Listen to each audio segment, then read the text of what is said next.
This is actually a very, very important COP because this is the first time that there is going to be a stock take after the Paris Agreement was signed in 2015. This gives us an opportunity to assess our priorities and really look at recalibrating our goals to meet very, very critical 2030 targets, which is absolutely essential for us to meet if we are to bend the curve downwards to achieve the 1.5 degrees centigrade target that is so critical for us to achieve. There are many countries that have set targets of net zero by 2040, 2050, and of course India's target is 2070. But the fundamental moves need to be made between now and 2030.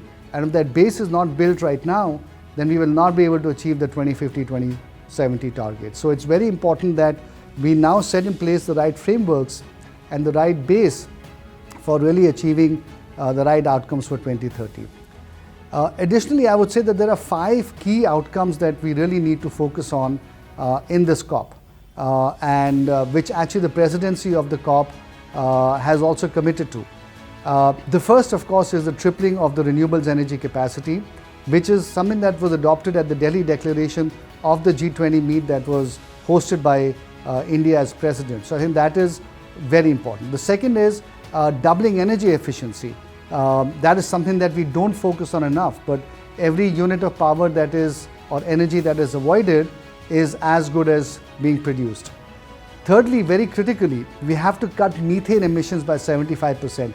Methane is one of the most dangerous gases, and we have to bring down methane emissions, a lot of which comes from the production of gas, by the way, has to be brought down by 75%.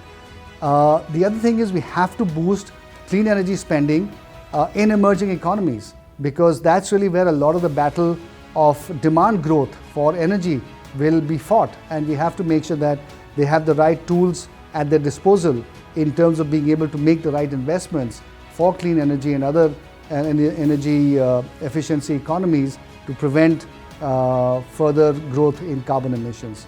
And lastly, and very critically, we have to find a roadmap or develop a roadmap to essentially start thinking about phasing out fossil fuels. Not phasing down, but phasing out, and not just coal, but all fossil fuels. I think that is very, very important for the world to really come together, acknowledge, and try to put a plan around. And it will be very interesting to see whether this is something that world leaders can agree on as part of COP28. So those would be my wish list of items that I would really be looking at in this COP.